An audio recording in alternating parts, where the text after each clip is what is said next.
Ang lahat ng opinyon, pagtingin, pananaw o kuro-kuro ng mga bisita at panauhin o mga anchors o host sa programang ito ay sarili at tanging opinyon at pananaw ng mga nabanggit at hindi opinyon o pananaw ng Aliw Broadcasting Corporation, mga producers o mga namamahala ng Aliw Broadcasting o anumang organisasyon na affiliated sa network at kailanman ay hindi iniendorso ng Aliw Broadcasting Corporation ang mga nabanggit na opinyon at pananaw sa programa.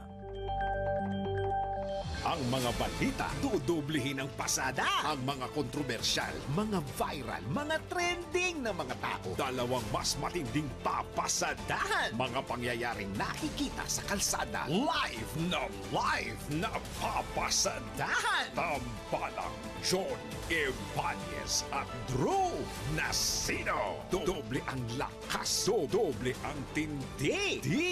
DWIZ Pasada Balita sa DWIZ News, DWIZ News TV at Aliw Channel 23 at sa digital channels ng DWIZ.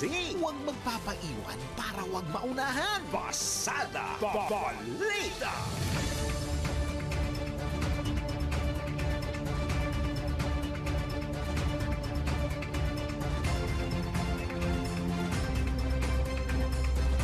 Silipin na po natin ang ulo ng mga balita. Pasada Balita. Barangay at SK elections tuluyan ang ipinagpaliban ni Pangulong Marcos. Pasada Balita. Anukalang 2026 National Expenditure Program natanggap na ng Kongreso, pondo sa flood control projects tinapyasan. Pasada Balita. Magtanggap ng campaign donation mula sa mga individual o grupong may kontrata sa pamahalaan, ipinagbabawal ayon sa isang veteranong election lawyer. Pasada Balita. League of Cities of the Philippines suportado ang online gambling ban sa mga kawani ng mga lokal na pamahalaan. Pasada Balita. Sa balitang pangkalakalan, utang ng pamahalaan sisirit na sa 19 trillion pesos sa taong 2026 ayon sa DBM. Pasada Balita. Seoul, South Korea binaha dahil sa walang humpay na pag-ulan. Pasada Balita. Sa balitang pampalakasan, Aray!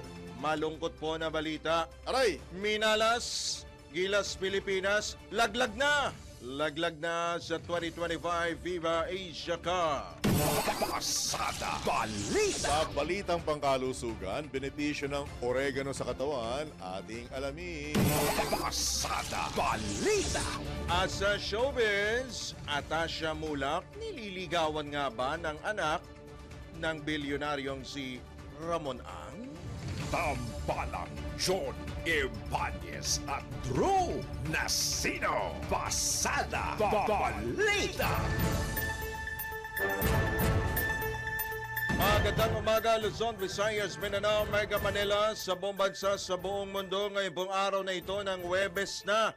Ngayon po ay Agosto 14, taon 2025. Kayo pa rin po ay nakatutok, nakikinig at nanonood sa pamagitan ng impila may todong lakas DWIC 882 at Aliw Channel 23 hanggang sa social media via DWIC882am.com at syempre sa ating pong Facebook at YouTube live streaming. Inyo po makakasama hanggang alas 8 po tayo, Drew Nasino, Johnny Ibanez. Pasada Balita. sa oras na 5 sandali, makalipas po ang ika-6 na pumapasadang mga balita. Pasada Balita. Magandang umaga sa mga barangay chairman, mga barangay kagawad na nagdiriwang po ngayong araw po na ito ng Huwebes dahil formal na pong pinirmahan, nilagdaan na ni Pangulong Ferdinand Marcos Jr. ang Republic Act number 12232 na nagpapaliban sa barangay at sangguniang kabataan elections sa Disyembre at ang paglipat nito sa unang Lunes ng November 2026. May mahigit isang taon pa po sila in-extend ang kanilang termino. Nakasa din sa naturang batas ang pagsasaayos ng termino ng mga halal na barangay official sa 4 na taon. At ang paglimita sa mga ito sa 3 magkakasunod na termino sa parehong posisyon. Iniayos din ang nasabing batas ang termino ng mga halal na SK officials sa 4 na taon at nililimitahan sila sa isang termino. Ang lahat ng mga nakaupong opisyal ay mananatili sa pwesto sa isang holdover capacity habang hinihintay ang bagong petsa ng halalan sa 2026.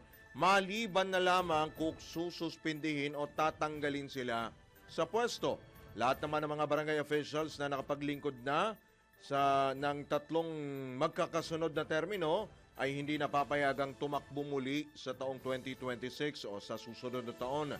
Layunin ng bagong batas na magtakda ng malinaw na schedule ng BSKE upang maging maayos at mabisa ang pagdaraos nito. Pasada Balita.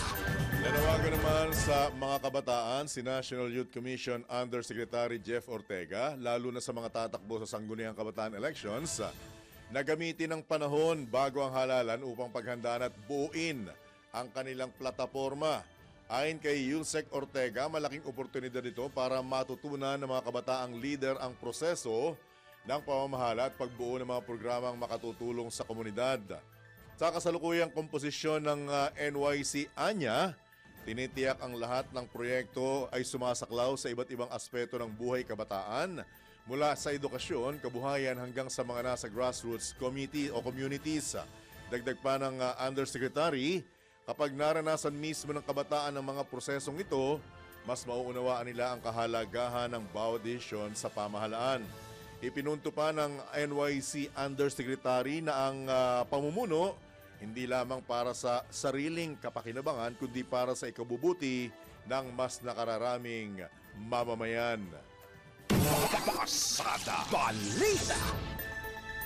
May mapagtapok na balita, hawak na ng Kongreso ang 2026 National Expenditure Program o NEP. Ito'y matapos isumite ng Department of Budget and Management ang 2026 NEP sa Senado at Kamara. Binigyang diin ni Budget Secretary Amena Pangandaman na layunin ng pagpopondo na matiyak ang kapayapaan at seguridad ng bansa, labanan ng katiwalian at korupsyon, pataasin ang regional development at suportahan ang mga programa o proyektong naayon sa pangangailangan ng bawat Pilipino. Dahil dito ipinabatid nina Senate Finance Committee Chairman Sherwin Gatchalian at House Appropriations Committee Chairman Mika Swansing na gugulong na ang pagtalakay ng Kongreso sa budget para sa susunod na taon. Pasada Balita. Mahigit 237.7 billion pesos ang ipinapanukalang budget ng ehekutibo para ponduhan ang flood management projects ng pamahalaan sa susunod na taon. Batay sa isinuminting 2026 National Expenditure Program ng Department of Budget and Management sa Kamara, nakasaad na 235.1 billion pesos ang panukalang alokasyon para sa flood management program ng DPWH, habang may hiwalay na 2.6 billion pesos na nakalaan naman para sa Metro Manila Flood Control Program para sa operasyon at pangangasiwa ng iba't ibang pumping stations sa NCR at mabawasan ang conveyance capacity ng Pasig River. Ayon kay Pangulong Ferdinand Marcos Jr., lain din ang budget ng Metro Manila Flood Control Program na pagbutihin ang effective flood control operation system para mapabilis ang paghupa ng baha at mapabuti ang flood monitoring. Samantala, may hiwalay pang alokasyon para sa pagtatayo ng flood mitigation infrastructure na manggagaling sa 69.7 billion pesos na pondo para sa Sustainable Infrastructure Projects Alleviating Gaps Program na nakapaloob sa Convergence Project. Pasada Balita. Speaking of budget pa rin, suportado naman ng Young Guns ng Kamara ang itinutulak na reforma ni House Speaker Martin Romualdez para maging transparent at people-focused ang panukalang 6.7 trillion peso 2026 National Expenditure Program na isinumite ni Pangulong Ferdinand Marcos Jr. sa Kongreso. Binubuo ang Young Guns ni na Deputy Speaker Francisco Paulo Ortega V, Deputy Speaker Jefferson J. Conghun, Deputy Majority Leader Ramon Rodrigo Roj Gutierrez, Deputy Majority Leader Ernesto Ernix Junicio Jr., Deputy Majority Leader Zia Alonto Adjong at Committee Chairman Lordan Suan. Anila, ang budget message ng Pangulo para sa 2026 ay naglalatag ng malinaw at kapani-paniwalang roadmap para sa bagong Pilipinas kung saan bawat pamilya ay maaaring umasa sa magkakaugnay na komunidad. Abot kayang pagkain, accessible na edukasyon, dekalidad na serbisyong pangkalusugan at ligtas na mga pamayanan. Binigyang diin ng mga nasabing kongresista na mga prioridad sa budget ng Pangulo, edukasyon, kalusugan, seguridad sa pagkain, trabaho, infrastruktura, kapayapaan at katatagan ay ang pang-araw-araw na pangangailangan sa mga Pilipino, sa atin po mga Pilipino. Tinitignan din ng mga kongresista ang mga ito bilang mga pangakong dapat pangalagaan sa pamamagitan ng mga reformang ipinatupad ni Speaker Romualdez sa proseso ng pagbuo ng budget. Pasada Balita. Sa detalye ng iba pang headline, latest mula sa Filipino Mirror. Iginiit ng veteranong election lawyer na si Attorney Romulo Romimac Macalintal na, pakinggan niyo pong maigi ha, bawal ang paghingi o pagtanggap ng mga political donation mula sa sinumang may kontrata sa pamahalaan. Sinabi ni Attorney Macalintal ang paalala sa mga politiko sa gitna ng kontrobersyal na issue ng mga sinasabing overpriced flood control projects na sinasabing napunta sa mga kumpanyang konektado sa ilang opisyal ng pamahalaan. Dagdag pa ng veteranong election lawyer, malinaw sa mga resolusyong inilabas ng Commission on Elections noong 2022 at 2025, sapul ha, na bawal tumanggap ng kontribusyon mula sa sinumang individual o korporasyong may kontrata sa pamahalaan upang magbigay ng produkto, serbisyo o magsagawa ng construction projects at iba pang proyekto. Anya, itinuturing na paglabag ito o paglabag dito na election offense na may parusang 1 hanggang 6 na taong pagkakakulong na walang probation at diskwalifikasyon sa paghawak ng anumang pwesto o posisyon sa pamahalaan. Pasada Balita. Mamaya ay subukan po nating makakuha po ng panauhin kaugnay po sa isyong yan at tutuhugin niya mamaya yung mga paksa po na yan kaugnay po sa eleksyon, yan pong kung ano ba yung mga bawal at kung ano yung pwede. And with your indulgence, Kuyang Duro, mga kabalitan, kabalitaktakan, alam naman natin na karamihan sa mga mambabatas, kung hindi man abogado, may alam sa batas. So, ang tanong, hindi ba nila nababasa itong batas na to? At di ba nila alam ito? Or kaya ba nilang paikutan itong batas na to? Kaya't, bagamat alam nila, bakit ginagawa pa rin? Sapagkat Diba? ang kasabihan nila ay may butas ang batas. Ganun ba yun? Ang alam ko kasi ang binabanggit, ignorance of the law excuses no one. Yan yun. Mapa-abogado ka man o hindi. At matindi kung abogado ka. Kung hindi mo alam yan. Kung Dapat. ignorante ka sa batas, isa kang abogado o isa kang mambabatas, anong tawag sa'yo? Mambubutas. Ay, nako. Tuloy mo. Ikaw na. Sa eto speaking of pondo pa rin po at flood control, nangunguna muli ang Department of Education at Department of Public Works and Highways sa mga may pinakamalaking pondo sa ilalim ng National Expenditure Program para sa taong 2026. Sa datos ng Department of Budget and Management, aabot sa 928.5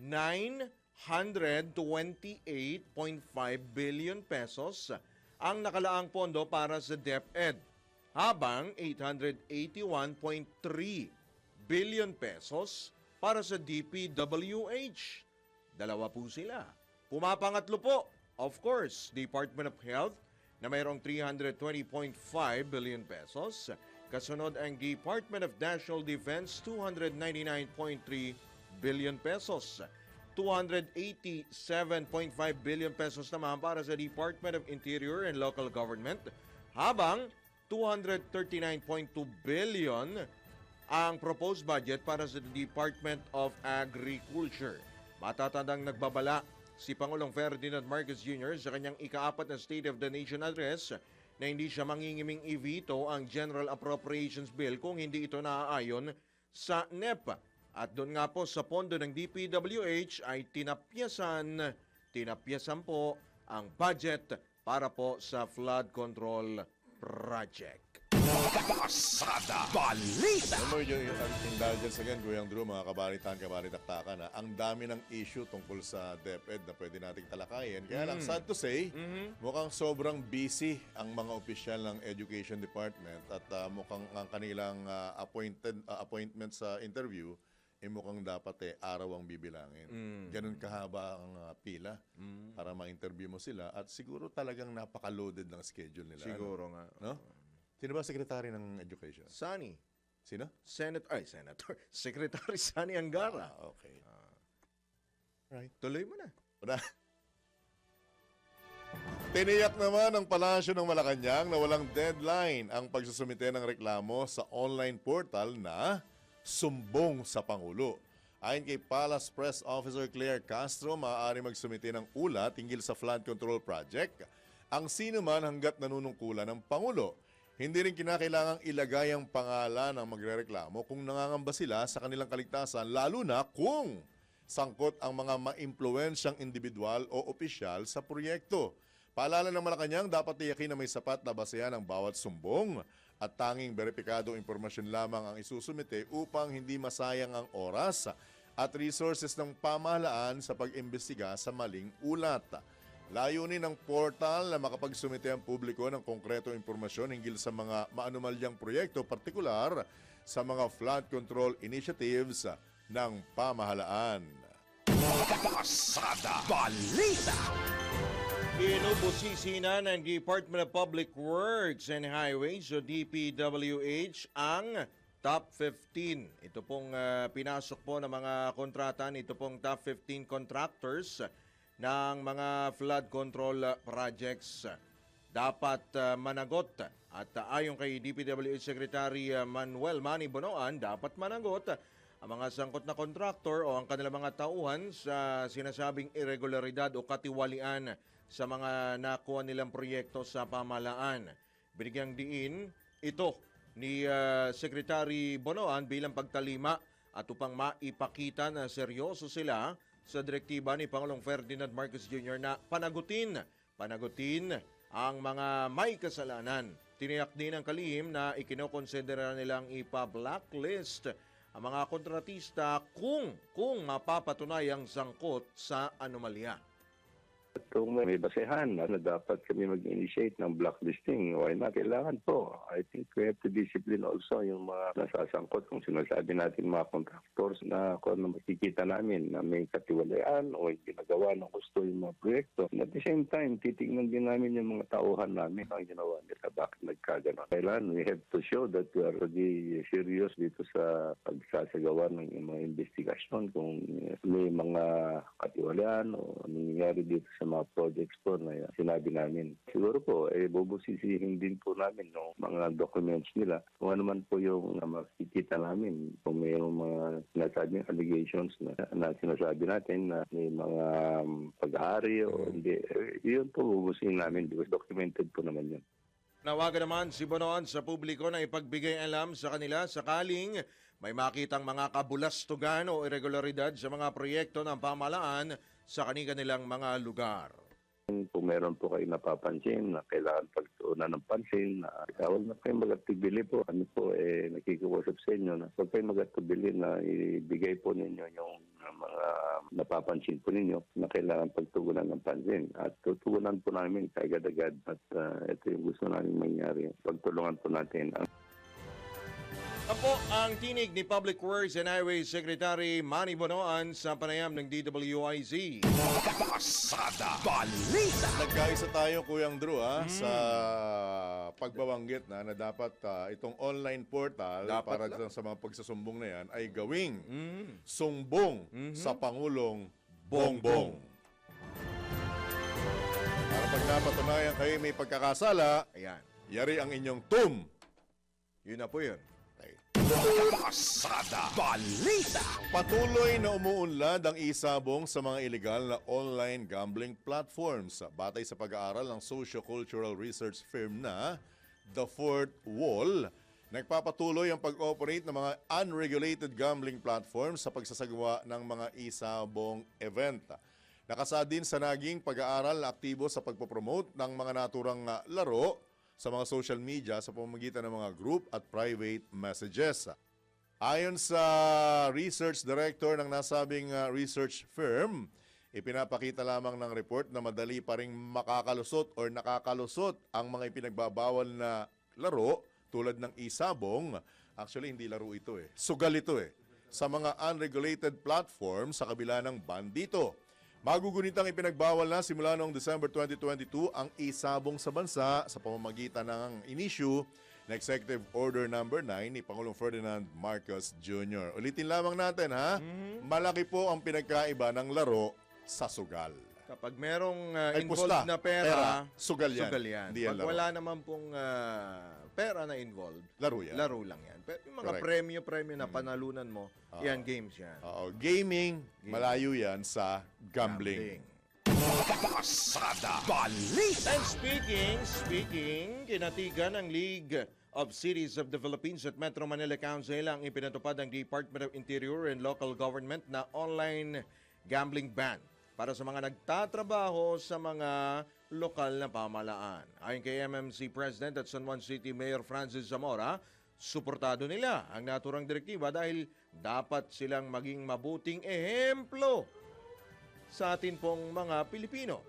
Mahaharapaan niya sa kasong administratibo o kriminal ang mga opisyal o tauhan ng gobyerno sakaling mahuli, matsyempuhan, maispatan na lumalabag sa naturang ban.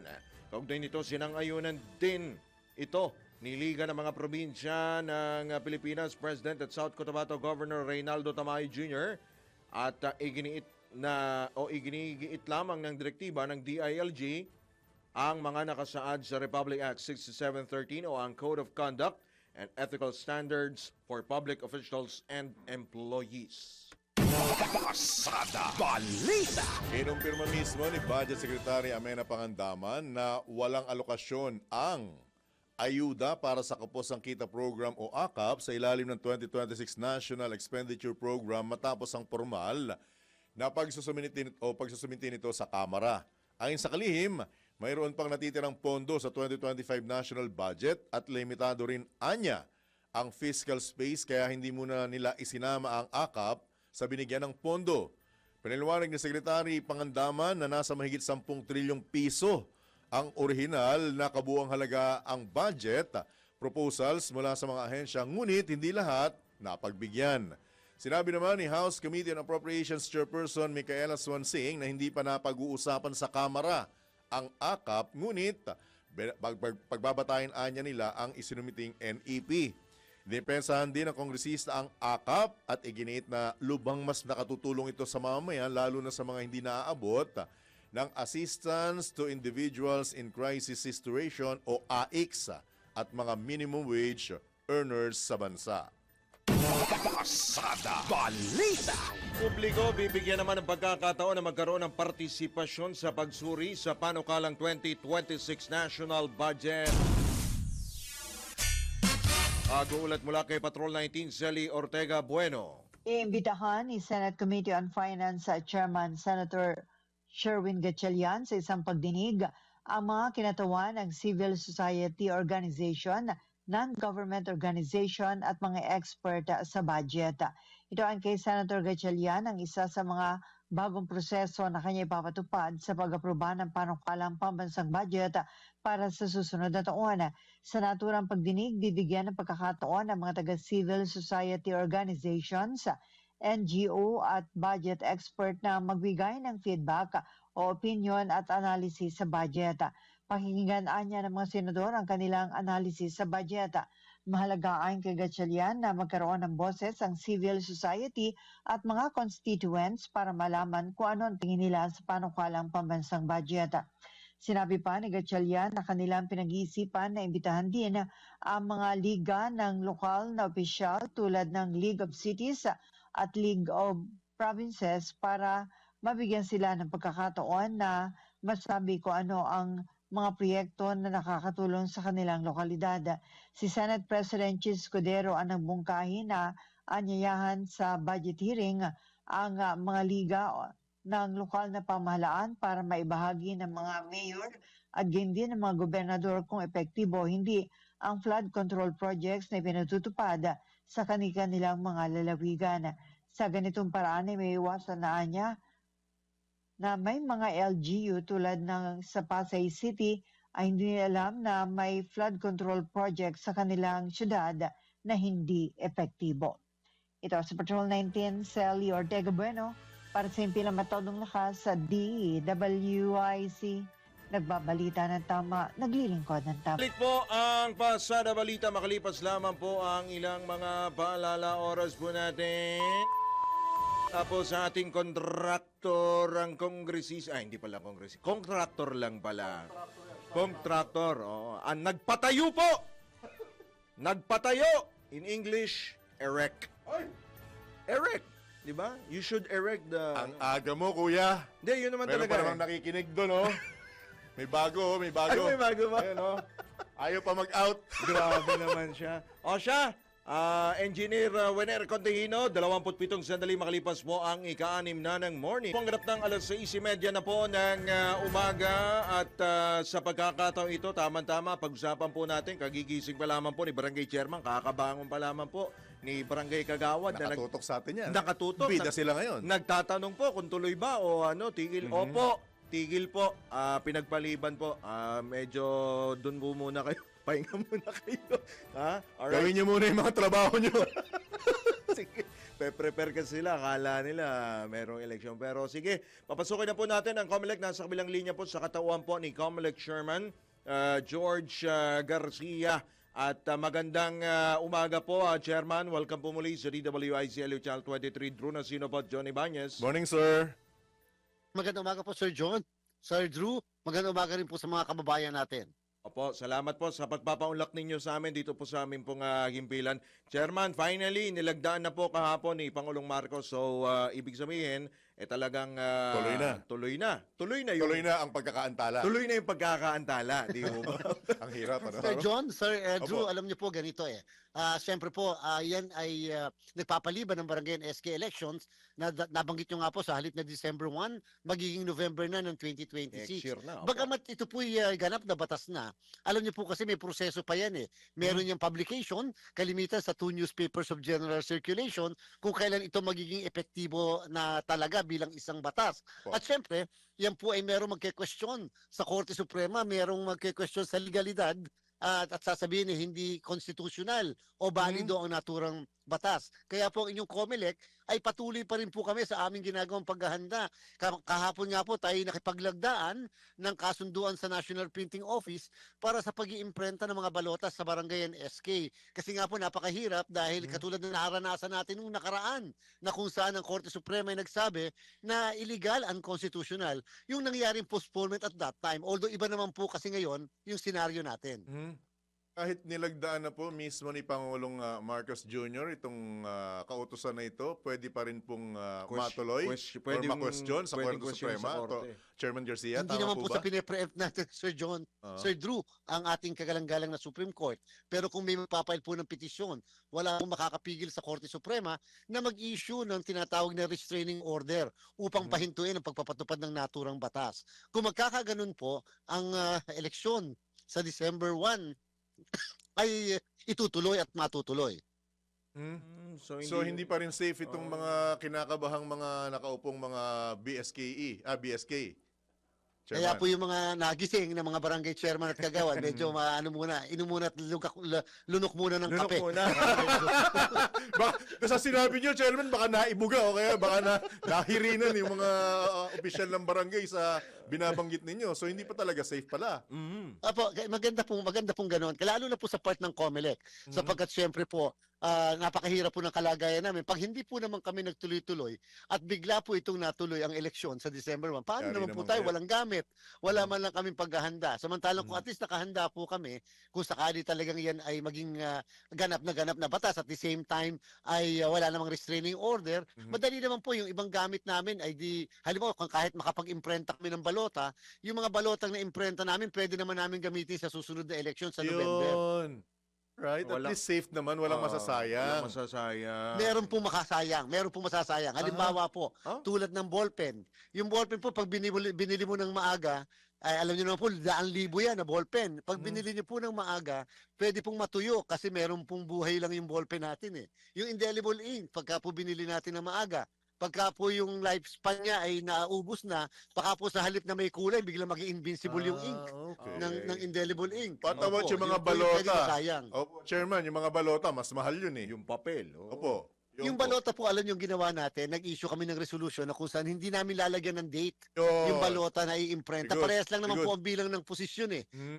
doon sa balota. So wala Very good. pong pagkakaiba. Pero hindi po muna namin lalagyan ng date para kung sakali lang po magtuloy kami sa pag-iimprenta ng balota at hindi talaga tutuloy ang December 1, pwede namin gamitin sa November 2026 yung mga Very good. balotang yan. Very good. Dadagdagan na lang bilang dagdag sa mga botante na Mhm. magpaparehistro pa. Opo. Ayos. Pero Chairman, kung sakali po na meron nga pong may Restraining. umapela, Mhm. merong humarang diyan, may nagpasaklolo sa Korte Suprema, gaano naman katagal ang posible pong maging proseso? Paghihintay. Opo, Yes, paghihintay.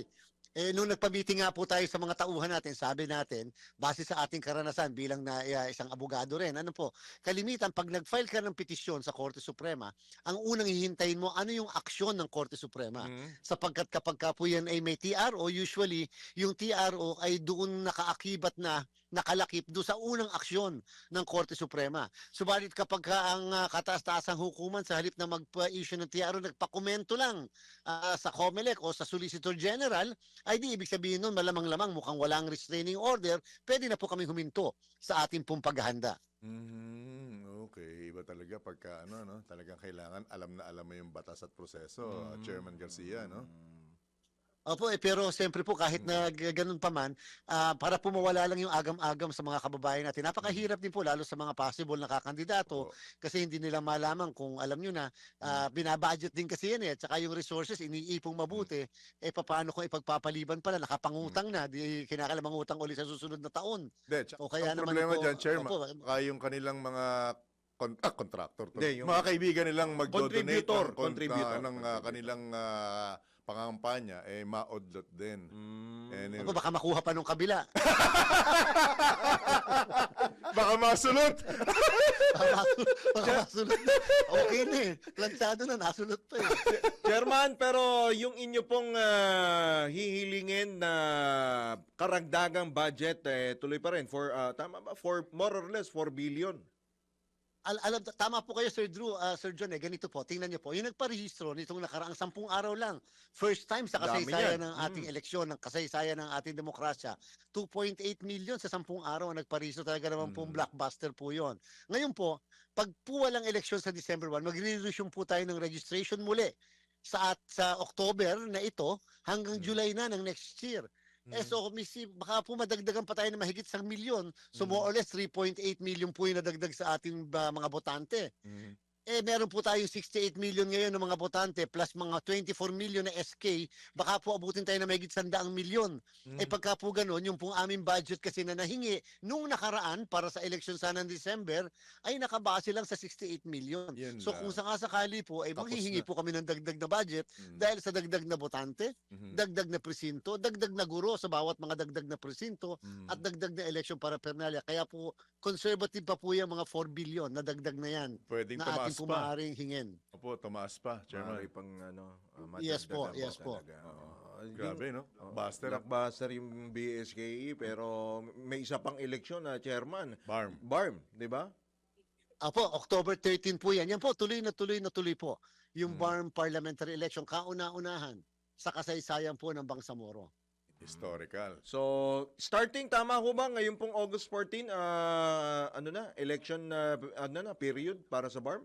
Opo. Ngayong araw na ito, kaninang 12:01 ng madaling araw, ay nagsimula na po yung election period sa buong Bangsamoro. At therefore, may umiiral na po diyang gun ban at siyempre nakasetup na rin po yung ating mga checkpoint sa iba't ibang mga importanteng lokasyon dyan sa Bangsamoro. Bawal na po yung mga paglilipat ng mga nasa pamahalaan, mga empleyado na naandyan sa Bangsamoro, mga movement dyan po sa Bangsamoro at siyempre bawal na rin po yung mga pagpopromote dyan sa Bangsamoro. Yung pong gun ban, dyan lang po sa Bangsamoro, Chairman Garcia.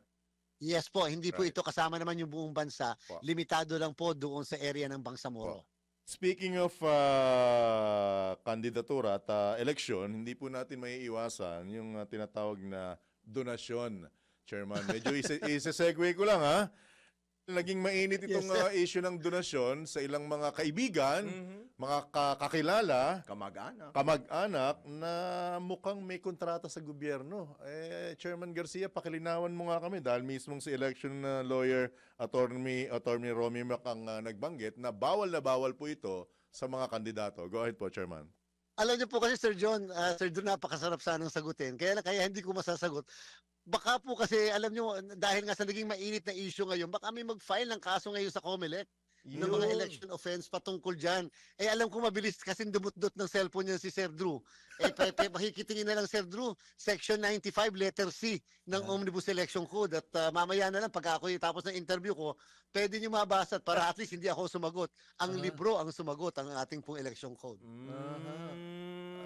Okay. Opo, yung hindi nyo direktang pagsagot, Chairman Garcia, anong ibig sabihin po nito? Malikot lang isipan ko kasi baka may ano- pangalan lang ni Drew ang binanggit mo, hindi mo binanggit pangalan. Ang ibig sabihin lang po, naninigurado lang na hindi Po. tayo masisisi muna. Kasi baka ma-inhibit ako, sayang po yung boto. Okay. Kasi po may magpapail po dyan sigurado ng mga kaso sa amin. Ang election offense po, Sir John, Sir Drew, ay sa COMELEC pinafile lamang. Okay. Alright. Pero syempre, kung ikay abogado at mambabatas ka, automatic dapat alam mo po ito, di ba, Chairman Garcia? Opo, yun po kasing binanggit ko na Section 95, nakalagay doon yung mga prohibited na mag-donate o magbigay ng mga contribution sa mga kandidato. And therefore, nakalagay po lahat doon. At pwede pong yan ay makita ng ating mga kababayan nakikinig at nanonood sa inyong programa. Okay. Ang binabanggit po kasi rito, may resolution po kayong ilabas, effective noong 2022 at 2025. So, beyond dun 2022 and 2025, hindi po saklaw nitong resolution na to, Chairman Garcia. Tama Ay, ba? saklaw. Kasi po yung resolution na yan, nakabase doon sa binanggit kong Section 95 okay. ng Omnibus Election Code naman, letter C. So, ibig sabihin, in fact, kahit wala po kaming resolution na yan, ay pwede Full pa po rin. namin ipatupad yung Omnibus Election Code dahil yung po ang pinakabasehang batas sa pagpapatupad ng mga patakaran sa halalan. Opo, and speaking of mga ganyan pong mga issue nga pala, Chairman, ay ano nga pala update doon sa mga nakapending pa ho na mga disqualification cases? Midterm. Apo, halos na-desisyon na po namin. Yung isa na lang po yung sa party list na controversial. Yun na lang po yung halos natitira natin na disqualification cases. At yung po namang mga iba, kami po most recently na-affirm kami ng Korte Suprema doon sa dinisqualify namin sa issue ng vote buying. At isang magandang indikasyon yan bilang panglaban namin, pangkampanya sa ating pong paglaban sa vote buying. Alright. Opo. Sir, yung mga party list na hindi meron na ho ba na kayong na buo na formula? Kasi tama ba 58 or ilan ba yung papasok, Chairman? Party list? 63 po ang 63. party list natin 63. 63. Opo, kaya lang meron po kami ngayong bagong ginawa na opinyon sa COMELEC na ito po yung sinulatan namin ng ating Speaker of the House sapagkat ang 63 po kasi ay 19 point something May points na pa eh. porsyento Oo. ng kabuuan ng miyembro ng House of Representatives. Samantalang ang nakalagay po kasi sa ating saligang batas, dapat ang party list ay magko-constitute shall constitute 20% of the membership ng House. So kung yung po yung 19, parang short po yung 63. Kaya po ang contention namin ngayon ay dapat 64 ang magiging miyembro Dahil yun sa point. ng Kongreso na kabilang sa party list. Dahil ang 64 po ay 20.13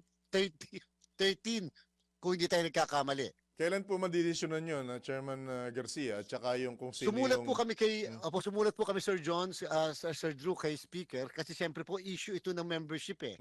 Ang problem po kasi namin, kailangan namin yung hindi naman pagsang-ayon pero ma-inform sila dahil pagka nagproklama kami halimbawa ng pang 64 na miyembro ng Kongreso, kinakailangan po naman may pagsang-ayon ang Kongreso dito sa bagay na ito.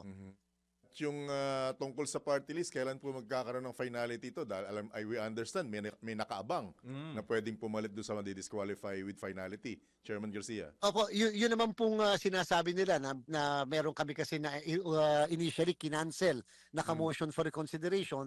At this point po, hindi muna namin pinag-uusapan, Sir John, Sir Drew, yung kung sino yung papalit kasi apaka-premature. Kasi paano kung bigla naman namin i-reconsider yung aming decision? Wala po tayong pinag-uusapan na papalit kasi yung po kasing pinapa-cancel na candidacy na yung mismo cancel na party list na yun ay 3 ang nakuha nung nakaraang halalan lamang. Alright. Pero ang isang paniguradong bagay, Chairman Garcia, madidesisyonan nito bago matapos ang termino nila. Ay, dapat po talaga, natutulan po, dapat talaga madesisyon na ito ng maaga. Masyado na po matagal ang kasong yan. Kaya ito po yung obligasyon din namin, lalo na sa mga sumuporta sa party list na yan. Alright. Last na lang po, with your indulgence, Chairman, nasa sa inyo ba kapangyarihan o nasa Kongreso para talagang suriin at sabihin kung sino lang ang mga nararapat na tumakbo sa party list? Nasa Kongreso po. Kinakailangan na po talaga i-revise, i-overhaul Batas ang talaga. ating party list system. Masyado na pong matagal. Ang dami na pong dapat baguhin. Ang dami na pong dapat na sa ating palagay ay i-adjust mali at kinakailangan i-correct. At dahil po dyan, ito na po yung pagkakataon, yung 28th Congress sana, na magkaroon na ng pagbabago sa party list system. At kami po yung umaasa na bago po tuluyang malinis yung party list system na yan, makapasok po yung aming isinusulong na party list group, Chairman Garcia, ang party list, At pwede po Tambucho ba Party mabanggit niyo List. kung anong pangalan ng party list group niyo? Tambucho Sir Party John List po, at Sir Drew? Tambucho. Tambucho Party List. Isama niyo na po ako bilang kabilang ng party list niyo. Chairman, baka may karagdagan ka po pong mensahe. Go ahead, May sir. mga panawagan pa ho kayo sa mga barangay at kagawad, pati mga SK.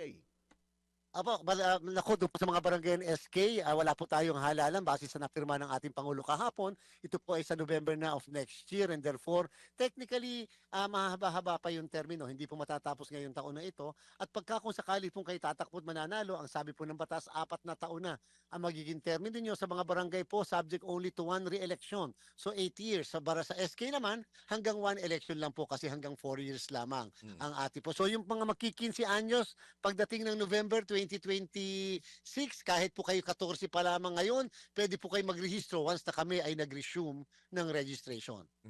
Sir, Chairman, may nagpapatanong, yung po bang termino nyo, co-termino sa Presidente? Hindi po, tayo po hanggang 2029, so lampas po tayo sa termino ng ating Pangulo. Paano po kayo magiging nominee ng party list namin?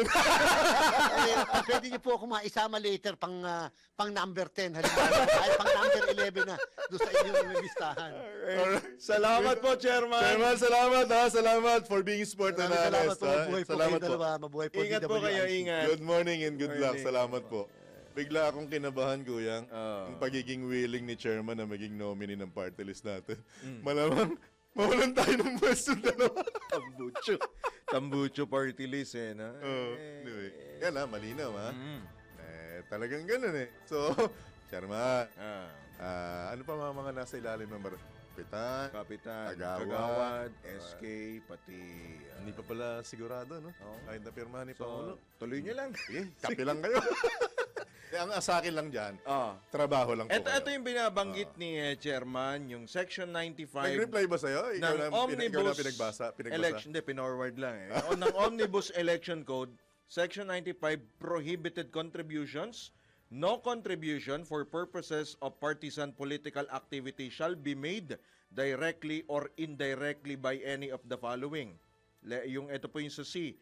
Natural and juridical persons who hold contracts or subcontracts to supply the government or any of its divisions, Lino. subdivisions, or instrumentalities with goods or services, or to perform construction or other works. Ang linaw. Di ba? Sa pool ng Works pala. DPWH.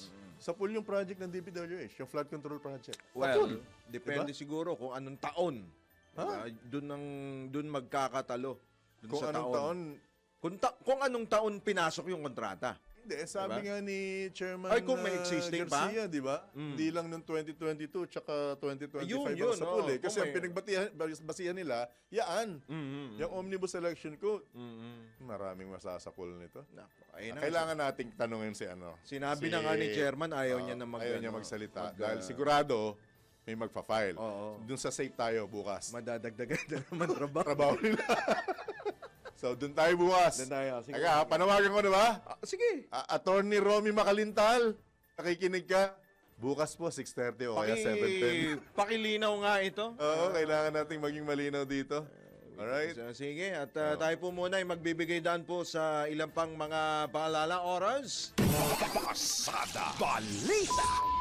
12 minuto na lamang po bago sumapit ang ganap na alas 7. Kakataon po ito mga kabalitan, kabalitaktakan tayo tumanggap ng mga pag-uulat mula sa labas ng himpilan. Gun ban at mga checkpoints sa BARM nagsimula na bilang paghahanda sa idaraos na eleksyon sa nasabing rehiyon. Detalye mula kay Patrol 24, June Samson. Sinimulan na kaninang hating gabi ang mga checkpoints sa iba't ibang bahagi ng BIRMM at Bangsamoro Autonomous Region in Muslim Mindanao. At kasunod yan ang deployment ng mga tauhan ng Philippine National Police, Armed Forces of the Philippines at Philippine Coast Guard. Ito ay kaugnay sa pagpapatupad o pag-iral ng gun ban sa nasabing rehiyon na nagsimula ngayong araw August 14 at tatagal hanggang August 28, 2025 bilang paghahanda sa BIRMM parliamentary elections na idarao sa October 13. Ipinaliwanag naman ni Commission on Elections Chairman George Erwin Garcia na bagamat may presensya ng mga otoridad sa rehiyon ay tinitiyak naman anya ng COMELEC na hindi malalabag ang karapatan ng mga residente.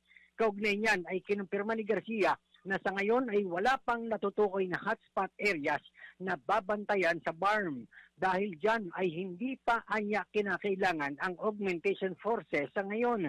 Dahil susuriin muna kung kaya ng mga kasalukuyang nakadeploy na otoridad na pamahalaan ang sitwasyon sa BARM para sa halalan.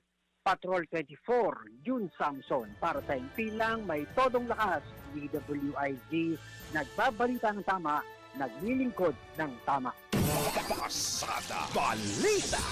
Samantala, random drug test sa mga Senate staff at employees ipagpapatuloy sa harap ng ulat na may nagtiyongke sa isang tanggapan ng isang senador. Nasabi dyan sa report sa banyo pa.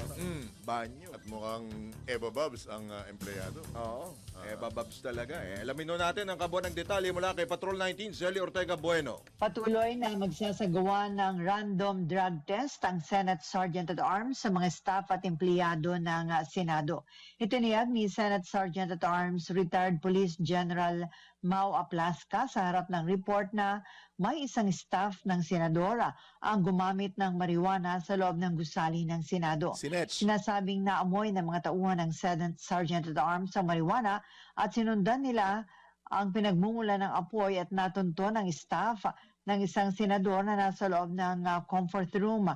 Pero walang nakuha na marijuana sa staff, malamang daw na na-flush out nito sa inidoro. Ayon kay Aplasca, patuloy nilang iimbestigahan ang naturang insidente. Magsusumitian niya sila na report na resulta ng investigasyon kay Senate President Chis Escudero at sa lalong madaling panahon at gayon din magbibigay ng update sa media. Ito sa Patrol 19, Celly Ortega Bueno para sa impilang matodong lakas sa DWIC. Nagbabalita ng tama, naglilingkod ng tama. Pasada Balita. Samantala, National Commission of Senior Citizens at DICT, formal nang ilulunsad bukas ang Digital National Senior Citizens ID. Amang tama, nagre-report, isa ng senior citizen. Sigurado yan. Detalye mo, Patrol 5, Ayayo Pangko, Opisyal nang ilulunsad ng National Commission of Senior Citizens at ng DICT ang Digital National Senior Citizens ID sa pamamagitan ng EGO-PH app. Gaganapin ito bukas mula alas 9 ng umaga hanggang alas 12 ng tanghali sa Manila Hotel sa Roma Salon, Ermita, Maynila. Inaasahang dadalo ang ilang matataas na opisyal kabilang na Senador Amy Marcos, Senador Erwin Tolpo, Representative Rodolfo Ordonez at Representative Milagros Magsaysay. Layo ng naturang inisyatiba na pagaanin ang pag-access ng senior citizens sa mga diskwento, serbisyong pangkalusugan at iba pang benepisyo gamit lamang ang kanilang digital ID. Ito is Batang number 5. Ayuyupan ko para sa implemento ng lakas. DWIC. Nagbabalita ng tama, naglilingkod ng tama. Issue pa rin ng baha. Hinimok ng isang dating MMDA General Manager ang Department of Interior and Local Government na atasan ang mga opisyal ng barangay sa buong bansa na linisin ang mga daluyan ng tubig upang maiwasan ang pagbaha sa kanilang mga komunidad. Inihayag ito ni Rizal Representative Jojo Garcia sa ikalawang briefing ng House Committee on Public Accounts na pinamumunuan ni Bicol Saro Party List Representative Terry Ridon hinggil sa usapin ng pagbaha at mga pumalyang flood control projects. Naalala ni Garcia na bago ang mga nagdaang pag-ulan, siya at ang alkalde ng kanyang bayan ay humiling sa mga opisyal ng barangay na linisin ang mga daluyan ng tubig sa kanilang mga komunidad at isinama ng DILG sa direktiba nito ang mga barangay sa pagpigil sa baha. Binigyang din ng kongresista na ang pagsasama ng mga barangay sa paglilinis ng mga waterways upang mabawasan ang pagbaha ay solusyon kanya pong nakikita. Ang problema niya sa mga medium-term at long-term flood mitigation structures ay pawang multi-year projects at madalas talaga itong napipinsala kapag umuulan.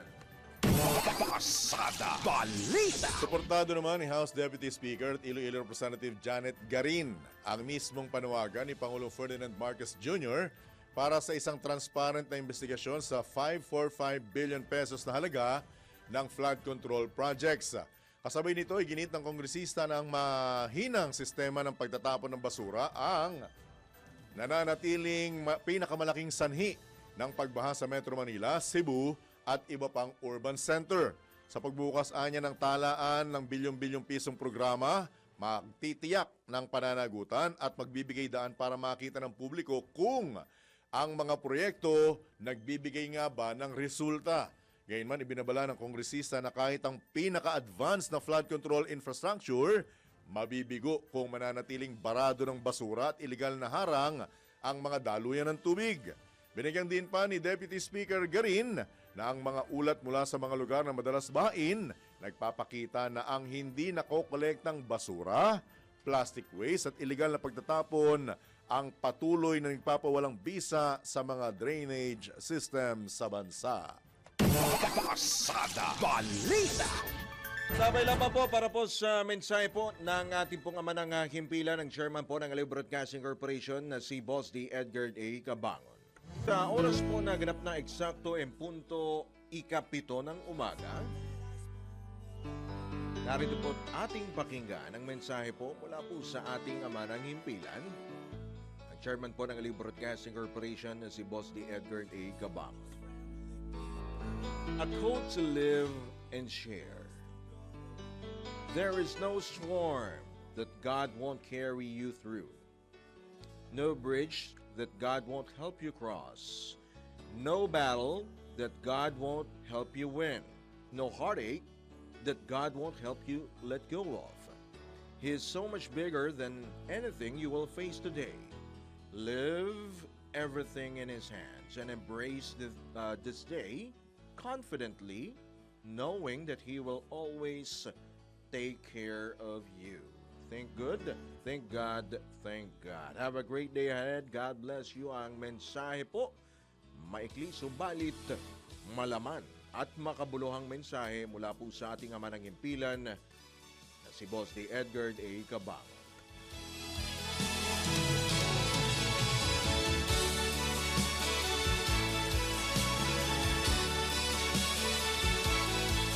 2026 National Expenditure Program, natanggap na ng Kongreso pondo para sa flood control projects, tinapyasan. Pasada Balita. Pagbabawal sa pagtanggap ng campaign donations mula sa mga kontratista ng pamahalaan, ipinaalala ng isang election lawyer. Pasada Balita. League of Cities of the Philippines sang-ayon sa online gambling ban ng DILG. Pasada Balita. Kabalitang pangkalakalaan, utang ng pamahalaan sisirit na sa 19 trillion pesos sa susunod na taon ayon sa DBM. Pasada Sa Balita. balita sa ibayang dagat, Seoul, South Korea, binaha dahil sa walang humpay na pag-ulan. Pasada Balita. Sa sports, Gilas Pilipinas laglag na sa 2025 FIBA Asia Cup. Pasada Sa Balita. balitang pangkalusugan, benepisyo ng oregano sa katawan, ating alami. Pasada Balita. At sa showbiz, Atasha Mulak nililigawan nga ba ng anak ng bilyonaryong si Ramon Ang? Tambalang John Ibanez at Drew Nasino. Pasada Balita.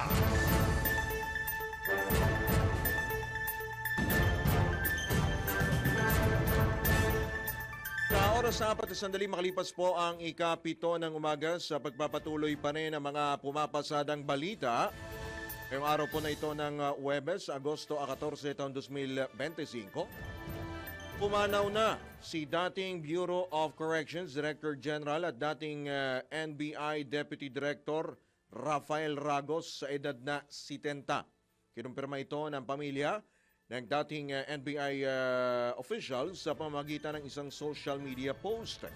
Bukod sa pagiging dating opisyal ng NBI at Bucor, naging pangunahing testigo din si Ragos sa isa sa 3 kasong drug trafficking na isinampa laban kay ML Party List Representative at dating Senador Laila de Lima.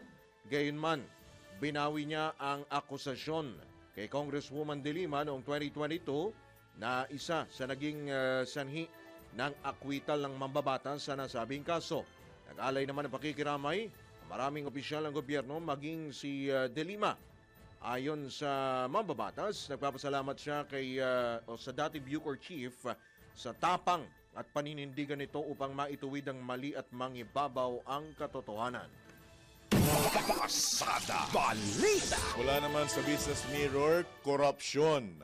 Korupsyon pa rin ang pangunahing dahilan kung bakit namomroblema ang paglago ng ekonomiya ng Pilipinas. Ito naman ang naging pahayag ng think tank na Capital Economics o Economics sa kanilang pinakahuling ulat tungkol sa economic performance sa administrasyon ni Pangulong Ferdinand Marcos Jr. Ayon sa Capital Economics, kahit na patuloy ang paglago ng ekonomiya, isa pa rin ang bansa sa may pinakamalalang kaso ng korupsyon sa Timog Silangang Asya. Anila hindi rin nakatulong ang sinasabing hidwaan sa pagitan ni Pangulong Marcos at Vice President Sara Duterte. Dagdag pa ng think tank, patuloy lang nahahatakin pababa ng korupsyon at problema sa politika ang mga economic gains ng Pilipinas kung hindi ito agad mareresolba. Pasada Balita.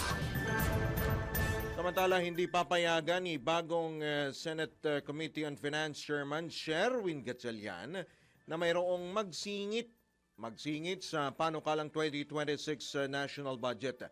Ayon kay Senador Gatchalian, hindi niya pahihintulutan na may maisingit na budget o insertion para sa binuhay na panukalang charter change o CHATSA.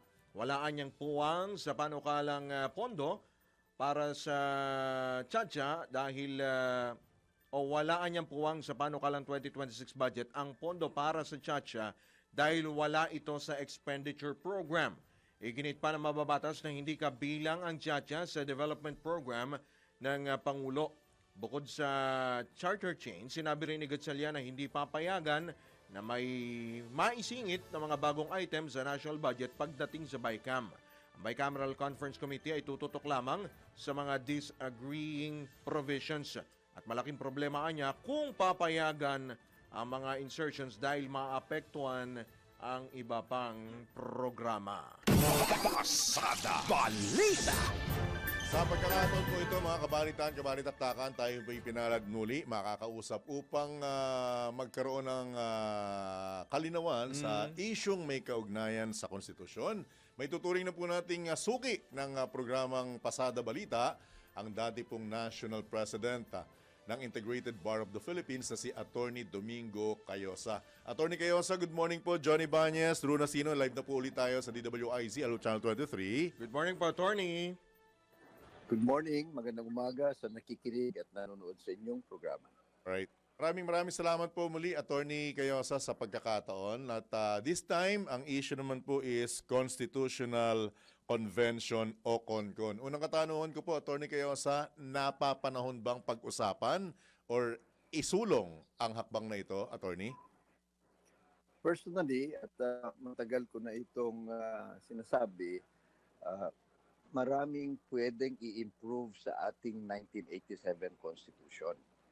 Marami ng mga best practices sa ibang bansa at marami ng developments sa mundo at sa teknolohiya at ating experience sa politika at iba at sa bureaucracia na nagsasabing kailangan i-improve na natin yung ating constitution. So, sa tingin ko noon pa dapat yan. Hindi lang nagtitiwala ang bawat isang sector sa mga politiko, pati mga politiko walang tiwala sa isa't isa. Kaya hindi natin nagagawa yung pag-amyenda, pag-i-improve sa ating constitution. It should be a living constitution. Hindi ho dapat yan nakataga sa bato. So, suportado niyo po, Attorney? Well, of course, kasi not necessarily yung gusto ng pagbaguhin, pero marami ho tayong maaring baguhin sa economic provision para mas competitive tayo. Yun ho, pag-improve ng bureaucracia, yung meritocracy system sa mga empleyado ng gobyerno, yung accountability of public officials, yung bang pangsugpo ng graft and corruption, yung party list, yung mga political parties, mga political reforms, napaka-importante ho sana ito. Pati ho yung ating teritoryo, di ba? Maganda ilagay na natin sa konstitusyon natin yan, wag lang sa batas. So, ito ho yung mga nakikita natin, marami na maaring improve. Maliban pa dun sa mga provision na magkakasalungat o yung mga provision na malabo at lalong pinalabo pa ng mga iba't ibang interpretasyon ng politika at ng Supreme Court. Ako po, Attorney, personally, kasi ang unang-unang pinapangambahan po niyan, yung timing kasi. Nung mga nakaraan kasing timing, malapit sa eleksyon. Pero kung ngayon po ito isusulong, pero mukhang mas maganda, ano po, Attorney Cayosa, kasi mukhang hindi siya magagamit nung mga may pangarap sa 2028. Kasi ang danger na sinasabi nila, baka hindi lang economic provision, baka pati yung political provision ng konstitusyon, kung tama yung pagkakaintindi ko, ang magalaw, Attorney Cayosa. Tama ho yan. At alam nyo, kaya ho hindi umuusa dito. Kasi nga, matindi yung political agenda na magkakaibang kampo, di ho ba? At nung mga nakaraan kasi, mga CONAS, initiative, mga ganyan, ang nagsusulong mga politiko. Di ba, isa yan sa mga problema natin ba yung sobrang pamumulitika sa ating lipunan. Kaya ito maganda yung panukalang Constitutional Convention sapagkat that would be the most democratic pero kinakailangan lang dun sa batas na gagawa ng CONCON specify na yung mga uupo sa pagbabalangkas ng konstitusyon hindi politiko. Walang relasyon sa mga politiko para maiwasan yung pangamba o posibilidad na mas lalo pang pagagandahin ng mga politiko ang kanilang mga vested interest sa konstitusyon. So yung mga experts, mga sectoral representatives na yung hindi sila tatakbo sa politika, yung kabutihan ng bayan lang. Once that is established, matatanggal yung duda na gagamitin lang ito sa politiko. Mga term extension, mga dynasty, it has to be non-political lang. Kunin nila yung mga bihasa, yung mga experts, different sectors, walang politikang, hindi sila tatakbo, wala silang kamag-anak na mga politiko. Attorney Cayosa, yung binabanggit yung mga dapat ng palitan, may tuturing bang, yung word na yan, Jurassic na ba talaga to? Ancient Marami na. Ancient. na kung Hindi lang Jurassic, yung nakita na natin over the course of the 37 plus years ng Constitution na ito, na may mga conflicting provisions. At kung ihahambing natin sa Constitution ng Singapore, mga ibang mga bansa, ang bibilis nilang mag-amyenda. Kasi nga, ina-adjust nila sa reality, yung global economy, di ba? Itong matinding West Philippine Sea natin. Mga ganyan ba? So, yung artificial intelligence, yung cyberspace. So, lahat yan, ang laki ng impact sa ating pamumuhay, sa ating nation building. Di ba mas maganda? Pati na ho yung political abuse, yung mga nakakalusot na nagnanakaw sa kaban ng taong bayan, nag-aabuso, yung masyadong mabagal na hustisya. Wala kasi tayong deadline sa konstitusyon ng mga paggalaw ng mga dapat magdesisyon. So, nadidribble, di ba? Nadidribble nila at walang nangyayari. So, to my mind, napapanahon na ho ito. Yun lang kasi kulang ng trust ang taong bayan. Kaya controversial. Kaya the best way is i-assure na yung CONCON, non-political talaga, yung bang mga mamamayan, Walang mga bahid na responsabling tao, politika. alam nila ang ginagawa nila. Di ba? Hindi lang popularity. Alam nila, may experience, iba-ibang sektor. At wala silang agendang mamulitika at hindi sila kontrolado ng mga politiko. Kumbaga, mga mamamayang Pilipino ito na may kaalaman naman tungkol sa konstitusyon, sa ekonomiya, sa security, at iba pang aspeto ng ating pamumuhay. Attorney Cayosa, pasensya na, pero may makikita ba tayong ganun ngayon?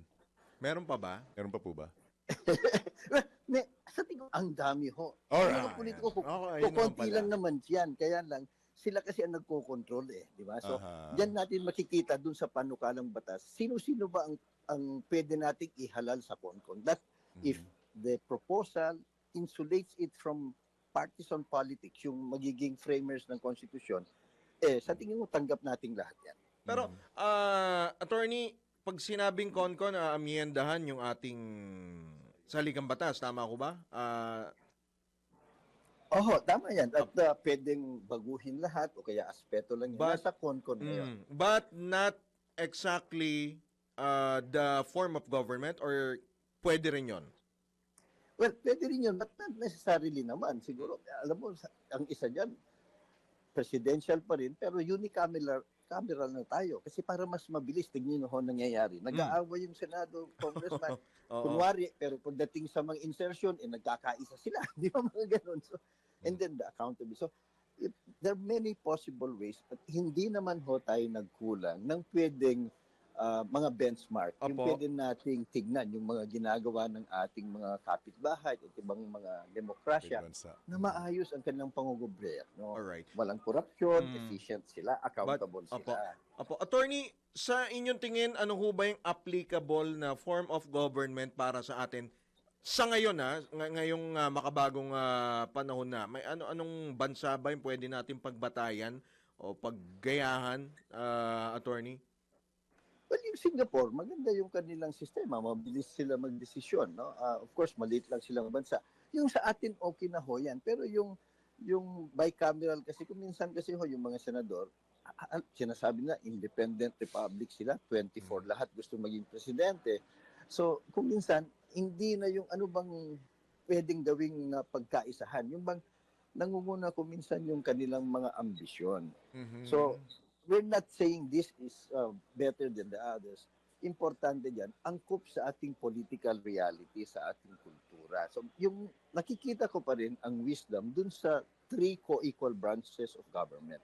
Legislative, executive, and judiciary. Ang siguro lang, para mas maayos, mas mabilis, wala nang bangayan, unicameral na lang sana ang ating legislative. Anyway, nandyan naman ang executive na mag-check, nandyan naman ang judiciary. So, they check Unicameral, Pag sinabing unicameral, paano po yun?